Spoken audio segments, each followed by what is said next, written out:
Welcome, Gunrunner.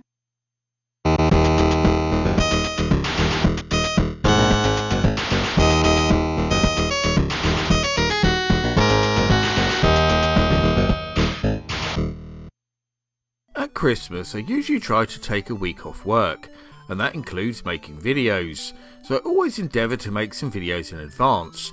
This usually means I come up with a few different things that don't quite fit in with my regular schedule, but don't require hours and hours of research and editing to put together. They're usually something a bit more fun and light-hearted too, and I think this video fits in with all of those criteria, and it's actually one that I've thought about making for quite a while now, but I felt that now was the perfect time to do it. When I started using the internet regularly in the mid-noughties, I began to discover this whole world of retro gaming that I quickly became immersed in. With that, I found out about all these systems and games from other parts of the world that I never knew existed growing up. One of the most fascinating discoveries for me personally was Famiclones, illegal bootleg consoles that were 100% compatible with the Nintendo Famicom and became hugely popular in Asia and the developing world. The fact these things existed when Nintendo are, and always have been, extremely litigious was surprising in itself. But the massive variety of different designs and models was even more fascinating still. In some parts of the world, like the former Soviet Union, models like the Dendy became the default name, just as we in the West would call a console a Nintendo or an Atari. And that leads me on to the specific subject of this video. I won't just be covering any old Famiclones here, I'll be showing you some of the weirdest and most unique clone consoles in existence. Amazing designs, cool concepts and innovative ideas that are far more creative than the copied hardware inside them. So let's get looking at these awesome oddities then, shall we?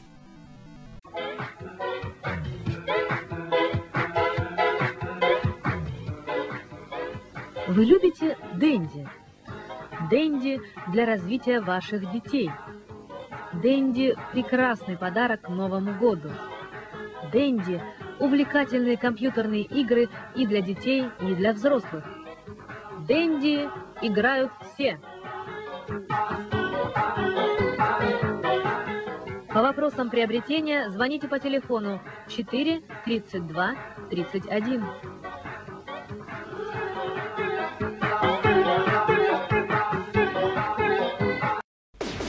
Денди, Денди, мы все любим Денди.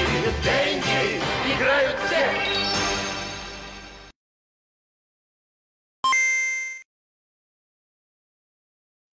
I had to start off the video with this one, because it was this particular model that sparked my interest in Famiclones in the first place.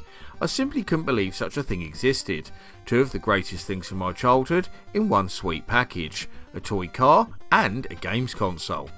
Now I should point out there are absolutely loads of different models of the Car King, some of which have different names too, so it's likely there are numerous manufacturers doing a similar thing, but the Car King moniker is the best known one. We have consoles styled like racing cars, luxury supercars, regular family cars and even trucks. So whatever your taste of vehicle is, there's a Famiclone for you. Most seem to come with SNES-like controllers, though there are variations on this, and a really oversized light gun that is actually bigger than the console itself. These also seem to be one of the easier to find Famiclones from this list, so another good reason to start off with it. Now off to eBay to find one of these beauties.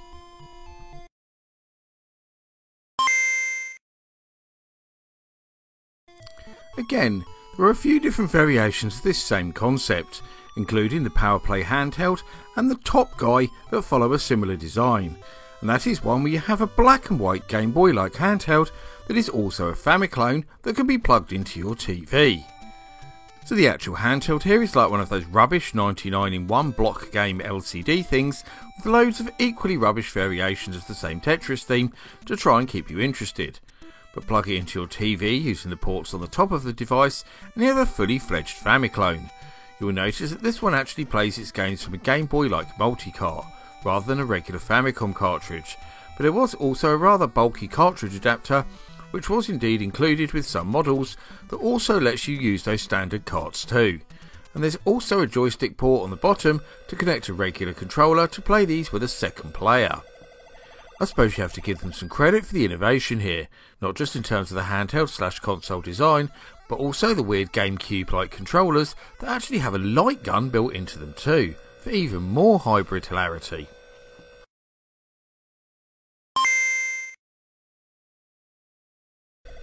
Now this one had me crying with laughter as soon as I saw it, not just because of the idiotic misspelled name, but also because it triggered a very funny memory indeed. When I was a kid, we had a neighbour who'd just moved back to the UK from Singapore, and he had loads and loads of bootleg VHS tapes. One of those was Batman, spelled with 2 T's, which despite having pictures of Michael Keaton as the Cape Crusader on the cover, was actually the original Adam West Batman film. We used to regularly mock him over his battered man tape, and now I wish he'd had this console to go with it. Aside from the name, there are 2 other really interesting things about the Batman. Firstly, there is the design, which is obviously ripping off the original Xbox.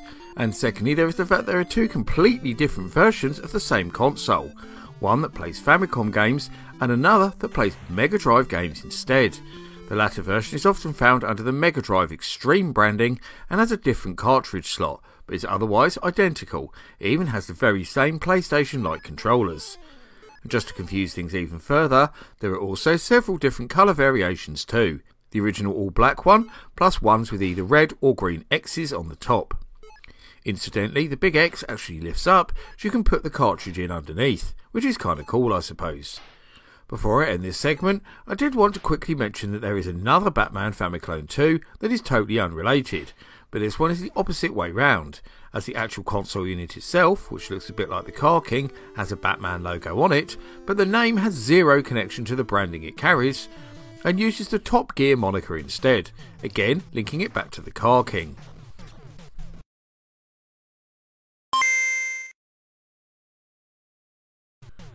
Of all the Famiclones on this list, I'd say that the legendary Polystation is by far the best known. Made famous by my old friend Stuart Ashen of course, but it should be argued it was the Polystation and its handheld counterpart, the Popstation, that made Ashen's famous, and not the other way round. The standard version of this console does indeed look very much like the original Sony PlayStation, with the handheld variant looking like a Sony PSP instead. But as well as a multitude of different variations in an original PS1-like shell, there were also later versions that copy the redesigned version of the console, and even units that resemble the PS2 and even the PS3. The last one in particular is the most fascinating, because it seems really hard to believe that there were still companies making Famiclones in the late noughties. There is even variations within each of these, including a PS2 Slim copy and versions of both the Polystation 2 and the Polystation 3 that have little built-in screens that slide out when you open the fake disc tray. Very reminiscent of the Power Joy Voyager we looked at earlier in many ways. We also have to mention one particular and now very famous variation of the Polystation that features a box with both Nintendo and Namco branding, seemingly trying to infringe as many copyrights as humanly possible in one fell swoop.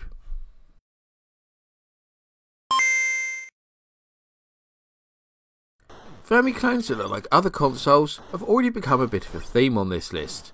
We have already had ones that look like the Game Boy, Xbox and various PlayStation models, and here is another one in the same mould, as the Super Magic bears a remarkable resemblance to the Nintendo 64, as you can no doubt see, even if the name doesn't suggest it. However, they did correct this issue with a later version called the Power Station 64, which is a lot more blatant. But that is not where the impersonation efforts end here, because despite looking like an N64, it comes with Sega Saturn controllers. This seems to be a constant theme with these consoles, because Polystation aside, all the other ones that take their looks from consoles other than the NES and Famicom seem to come with controllers taken from another different system. The later Power Station 64 variant does come with authentic controllers however, but these are much harder to find. And what makes this stranger is that there are actually a whole range of Famiclones that look just like real N64 controllers, but more on that one a bit later, as I think it deserves its very own entry. As well as ones that look remarkably like the GameCube controller too, with a weird little controller that could then be connected up to that to play 2-player. Pretty wild.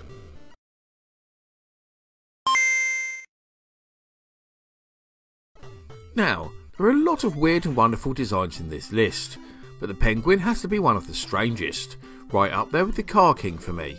I certainly haven't come across another Famiclone that is shaped like an animal. You have to at least give the creators some credit for that design too, because it really does look like a penguin and must have been a lot more costly to make than a regular Nintendo rip-off. What is especially interesting about the design is that they even gave it light-up eyes. It makes it look quite evil when you see it staring back at you. I bet there were kids who had this in their rooms and woke up in the night screaming because an evil penguin was trying to kill them. You have to love that little bow tie too. I can only assume the design was inspired by the craze for all things penguin related in Japan during the mid to late 80s, with loads of penguin themed games like Antarctic Adventure, Penguin-kun Wars, Doki Doki Penguin Land, Pengo and Parodius. And yeah, it also has pretty weird controllers too, with Apple Pippin like boomerang style joypad being bundled with most models, but a PS1 like pad is also included in some packages as a second controller, which is rather strange.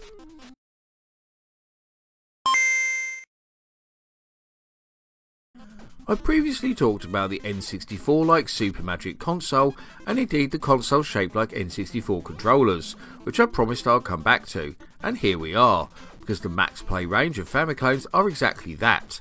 Although I've used the Max Play name here, these controller shaped consoles seem to have been sold under a seemingly endless list of different names, including the Gun Boy, Super Joy, Power Joy, Q Boy and Power Player. The last of these especially interests me because with this one, the second player controller is shaped like a Mega Drive pad. Perhaps the most interesting feature of the Max Play, aside from its compact design, is that it even has a light gun built into it. See the little tube sticking out the top of it? That's not some kind of infrared receiver as you might have thought, it is in fact a substitute for the Nintendo Zapper. Obviously this is quite hard to aim correctly unless you stick it right up against the TV, so they probably shouldn't have bothered, and indeed some versions of this particular Famiclone do miss this feature and come with a gun that you can plug into the bottom instead. I was also interested to discover that these N64 like Famiclones are still being made in the present day, and are being manufactured and marketed by Orb Retro Gaming. Now if you recognise that name, you should, because I've looked at a couple of their plug and play systems on the channel before, including a mini arcade machine and the tiny little retro TV games device.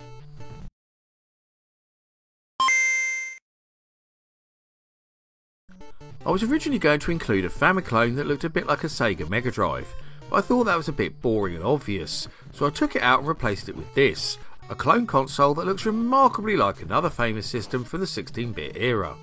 As you can no doubt see, the Aeronix 9900 looks remarkably like an NEC TurboGrafx 16, right down to the controllers, which actually slot into the front of the console, which is the main difference here. It's almost like they made this console to look like the TG16, but made just enough changes to avoid being sued, which is unusual because these companies usually don't care. However, when we look at who made this particular console, there might actually be some truth in that theory, because unlike most Famiclone manufacturers, Aeronix were actually a legit company. Based in Taiwan, they were actually the official distributor of both the Sega SG-1000 and Mark III, aka the Master System, in that region, so effectively this was a rival to their own official machines, which is a bit strange in itself. It's also interesting to note that it was also sold under the Supercom 2 branding, where it's attributed to a company called Hi-Tai, but seems to be virtually identical, so perhaps this was Aeronix trying to distance their own name from a dodgy product by creating another moniker for it.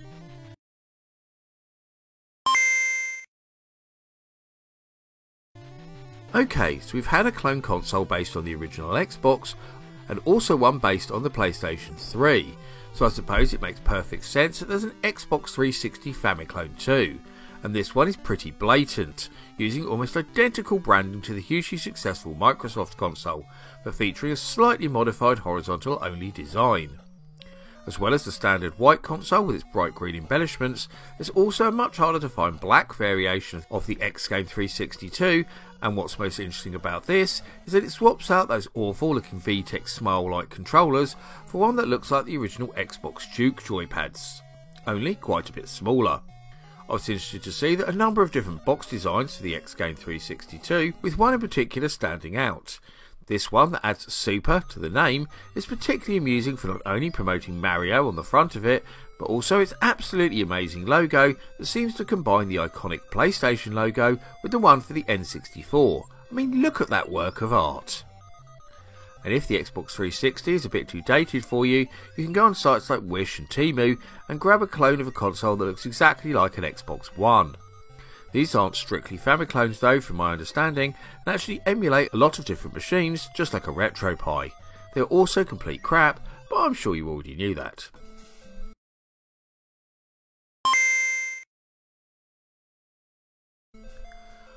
absolutely had to save this one until last, because it's by far my favourite Famiclone and one that I've been utterly captivated by since the first moment I saw it.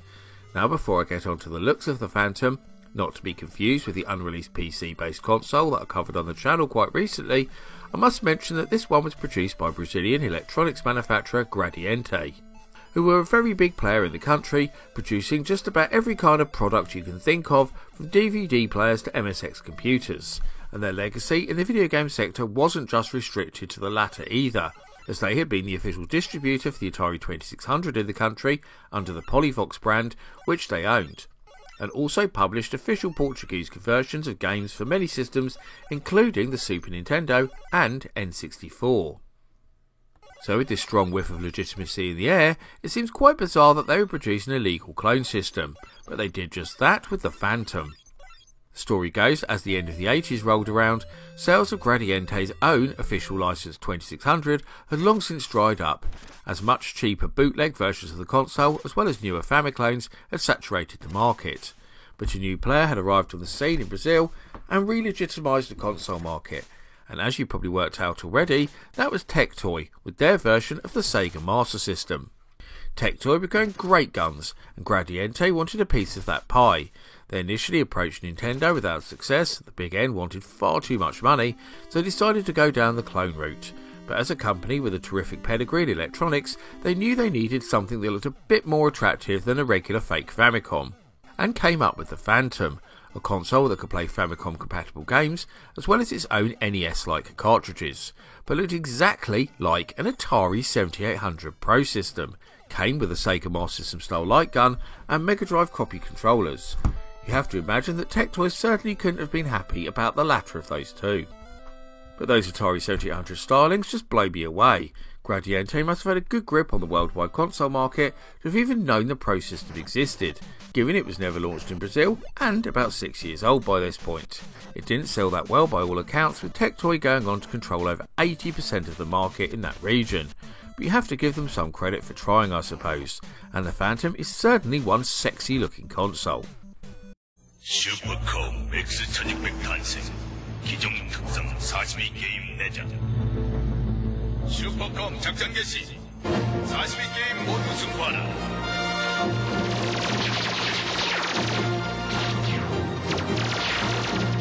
위험하다! 리모컨을 사용하라 슈퍼컴 역시 확실한 게임기야 42게임 완전 승리! 혜태 슈퍼컴 X1600 And that rounds up my look at 10 weird and wonderful Famiclones. Did you own one of these strange clone consoles back in the day and want to share your thoughts, or do you know of any other obscure oddities I should check out on the channel? I always love to hear the thoughts and views of my audience, so please get typing in that comments section. Before I go though, I must thank all of my loyal patrons and YouTube backers for continuing to support my channel and make videos like this possible.